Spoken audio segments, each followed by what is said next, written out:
Hey everyone, and welcome back to another World of Warcraft video. 8.1 is here, and as with every World of Warcraft patch, it's going to be bringing you new ways of earning gear, and overall will let you gear up a good bit faster than you have in the past. Now this patch is especially important because it contains many tweaks to the BFA formula born out of strong feedback from the launch version of this expansion. So today what we're going to do is we're going to cover what's new in this patch, and then I'm going to break down a gearing plan that's going to get you on your feet quickly. Now gear is pretty fun, it's powerful, gets the job done, it's also pretty damn shiny. Well, if you like shiny loot, then I've got some epic loot for you today, because this is the Mass Drop Control keyboard, and they have sponsored this video. Now, I actually bought this keyboard with my own money before we planned this and before I did my first Mass Drop work, and well, I'm a keyboard nut.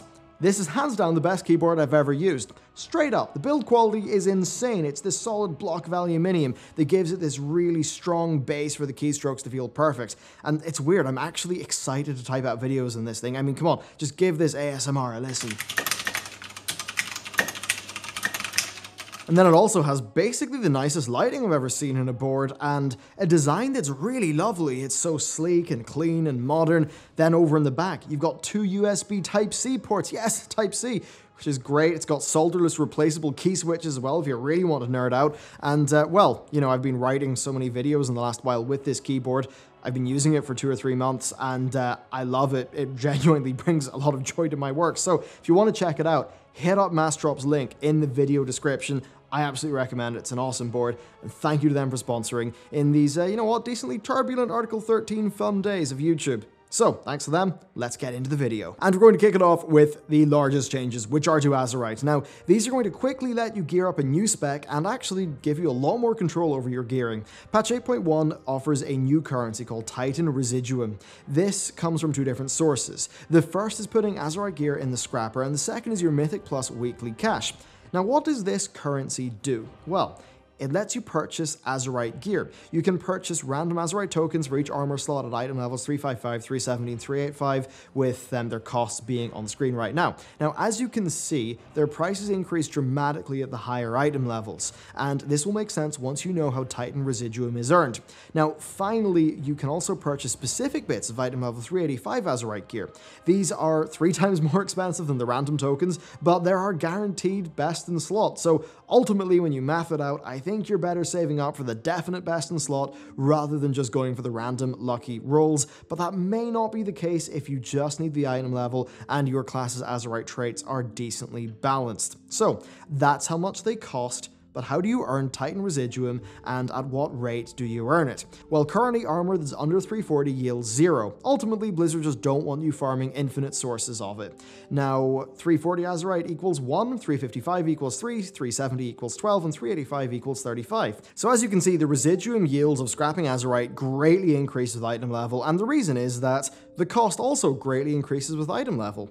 Blizzard want Azeroth rewards, well, the Azeroth rewards that you shoot for, to be in line with the content that you do. Now, Residuum also comes from your weekly Mythic Plus cash, with the quantity again greatly depending on your keystone level. Blizzard's intent is that it will take 2 weeks to get an item level appropriate random Azeroth tokens. So, for an example, if you're doing 2 to 3 weeks of Mythic Plus 10, that should get you a 385. Now, all of this is correct as of the launch of this patch, but when Season 2 of Battle for Azeroth rolls around, the item level of the Azeroth gear sold by these vendors is going to increase a lot. Now, at this point, the costs of the gear in Titan Residuum will also increase a lot. At this point in Season 2, it will be priced such that, yeah, you know, you'll get an item level appropriate bit of Azeroth gear from doing 2 to 3 weeks of a Mythic Plus. Now, this is all in line with the old costs of Azeroth stuff from the PTR. The new ones are quite a bit cheaper, and it kind of seems like Blizzard intend for the Azeroth gear tokens to be pretty easily attainable in the twilight weeks of Season 1, almost as if they wanted to act as a bit of a reset. Then, of course, the costs increase up to a normal level for Season 2. Now, this currency is not going to be reset once Season 2 launches, but of course, Blizzard probably don't want you to be stockpiling Titan Residuum and not spending it. Now, can you stockpile it? Yes, you will be able to do that. Chances are it won't be massively worthwhile and you'll get diminishing returns. If you really want to min-max it to the max, you can, but I wouldn't really recommend doing too much with that because at the end of the day, it is just too uncertain right now.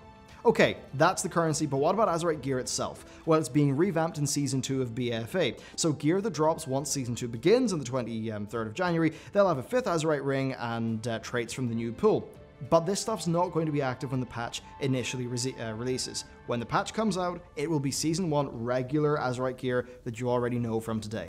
Next, let's talk about the faction assaults. So, these are basically a better version of Legion invasions. They work in much the same way. They are active for a few hours in a zone, but the differences are in the details. The world quests are more closely packed together, and basically that means that it does not take as long to complete one of them. Plus, most of them have a shorter end scenario than the Legion invasions, which is also pretty damn nice. Now, once you enter an incursion area, you will get a quest to complete 4 incursion world quests. Now, once you do that, you'll then get a final quest to destroy the attackers if you're the defending side, or to attack them if your faction is on the offense. Now, this final quest will give you a bit of Azeroth gear or a weapon, both at a base item level that is equal to what you will have been getting from an emissary cache, and then of course the weapons can Warforge. So overall, that's just such a handy way of gearing up alts, or getting some more Titan Residuum from your main, because of course that Azeroth gear can be scrapped.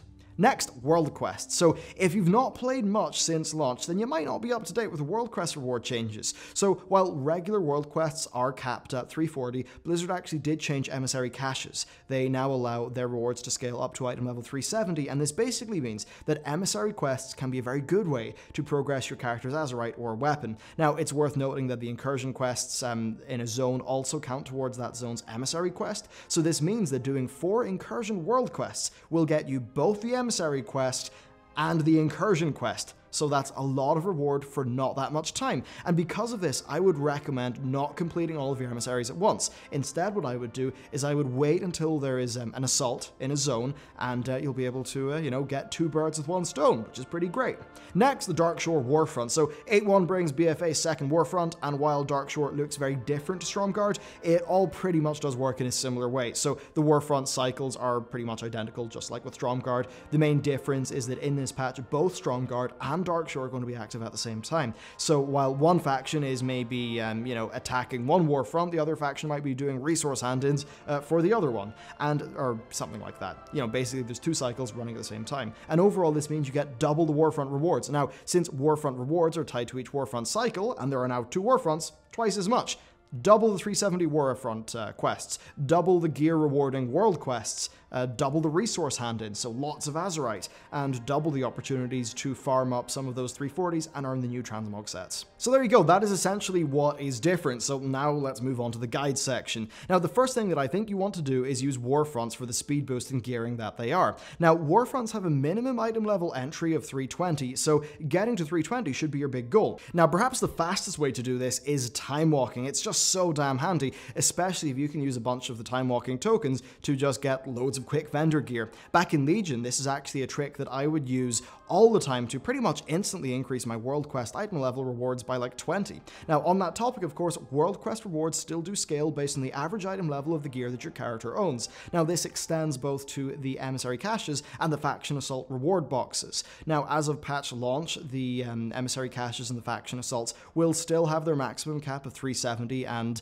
they'll of course be just a great source of Azeroth gear and weapons. So bumping up your average item level to make use of that is really important. So if it's time walking week, I would recommend doing that for quick gear. I'd then recommend just getting some quick gear from sources that don't have a scaling mechanic. So that's something like the Warfront world boss, the Warfront gear rewarding world quests, or the regular world bosses. So once you've done all of that stuff, then you should quickly just knock out the minimum number of world quests that you need to do in order to be eligible for a Warfront. Once you're eligible for a Warfront, yeah, the most efficient thing is just to head in there and just get those 340s. Now, of course, the addition of Darkshore doubles the Warfront uptime, and that's why I'm now including this as a core part of gearing. So doing that will rapidly increase your average item level, and therefore, of course, also increase the item level rewards of your world quests, your emissary caches, and your assaults. So once that's done, that is the content that I would recommend knocking out and getting all of your, maybe 350 plus caches, because if you're in mostly 340s and maybe a few 370s, then you'll start to get 350 plus Azeroth gear from the emissaries and assaults.